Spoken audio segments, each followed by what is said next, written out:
Union मुस्लिम league रियासत की general secretary Indian union मुस्लिम league का हूँ। मेरा नाम मोहम्मद नूह। आज पार्टी के अहिया के लिए सरजमीन बसो कल्याण आया हूँ।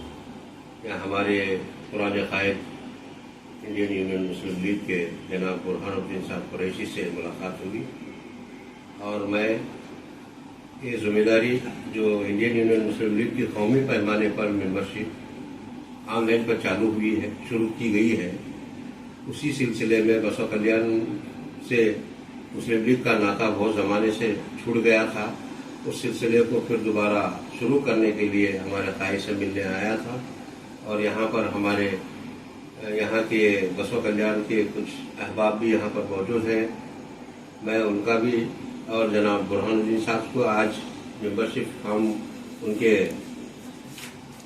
को मैं हैंडओवर कर रहा हूँ और वो बसो कल्याण में इस फॉर्म के जरिए इनकी ही निगरानी में, इन्हीं की क़ियादत में कन्वीनर बनाकर यहाँ पर पार्टी के मेंबरशिप कायम करे और जब कहीं भी मौका है आप मुझे बुलाएं, मैं इंशाल्लाह यहाँ पर आकर सदर, सेक्रेटरी और खाजिन का ऐलान करेंगे।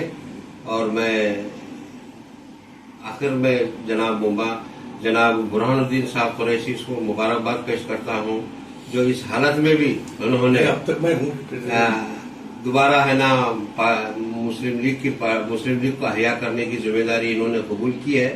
मैं इसी के साथ अपनी बात को खत्म करता हूं और यहाँ के तमाम जो मीडिया है उनका भी शुक्रिया अदा करता हूं और तमाम बसो कल्याण और बिदर डिस्ट्रिक्ट के तमाम अहबाब से भी गुजारिश करता हूं कि मुस्लिम लीग की मेंबर साजी मुहिम को मजबूत करें और इनके अज़ाइम को कामयाब करें। अस्सलाम वालेकुम रहमतुल्लाहि व बरकातहू। ये अचानक ही जो मुस्लिम लीग जो है एन इलेक्शन के दरमियान बसो कल्याण आने का क्या उद्देश्य है? कौन सा इलेक्शन के बारे में? अभी जो लोकसभा इलेक्शन आने वाले 2024 में लोकसभा इलेक्शन है, क्या उसकी तैयारी को लेकर मुस्लिम लीग अपने मेंबरशिप बना रही है?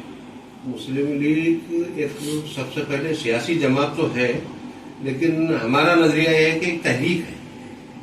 ये तहरीक कभी भी आती है, इसके लिए इलेक्शन का सामना, इलेक्शन एक मौके पे अगर इलेक्शन आए तो इलेक्शन लड़ लेते हैं, एक मौसम समझो।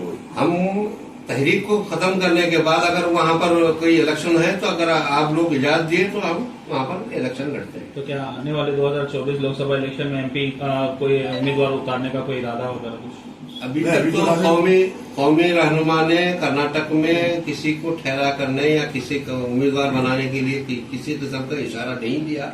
यहाँ अब पिछले 3-4 महीने पहले असेंबली इंतखाबात हुए, वहाँ भी हमने किसी को टिकट नहीं दिया और इलेक्शन नहीं लड़ा। अब एमपी इलेक्शन के बाद लोकसभा इलेक्शन के बारे में तो सोच ही नहीं सकते। जब असेंबली ही नहीं लड़ा हमने तो लोकसभा लड़ने का सवाल ही नहीं पैदा होता। अगर ऐसी कोई बात है, अगर हम कहीं मजबूत हो रहे हैं तो इंशाअल्लाह हम हमारे मरकजी कायदीन से हमारे सदर प्रोफेसर कादर मोहिउद्दीन साहब और हमारे कौमी जनरल सेक्रेटरी पीके कुन्नाली साहब जो नायब अपोजिशन लीडर हैं केरला हाउस में, उनकी दोनों की ही निगरानी में जो भी होगा अल्हम्दुलिल्लाह होगा। तो क्या आने वाले इलेक्शन में जो है मुस्लिम लीग जो है किसी और सियासी पार्टी को सपोर्ट करने का कुछ ऐसा कुछ मन बना रखा है? हमने इंडिया में शामिल है, इंडिया में कांग्रेस भी शामिल है।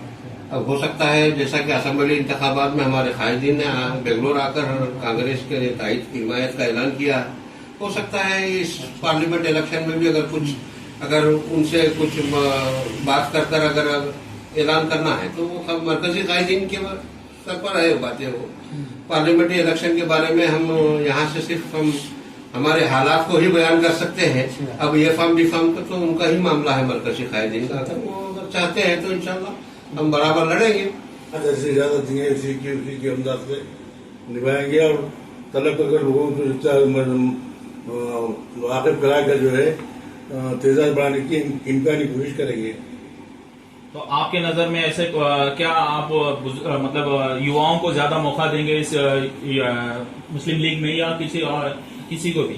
युवाओं को भी दे सकते हैं और अगर कोई मजे में है तो अगर तजुर्बेकारी भी है उसका भी ख्याल करके उसको अहमियत दी जाएगी।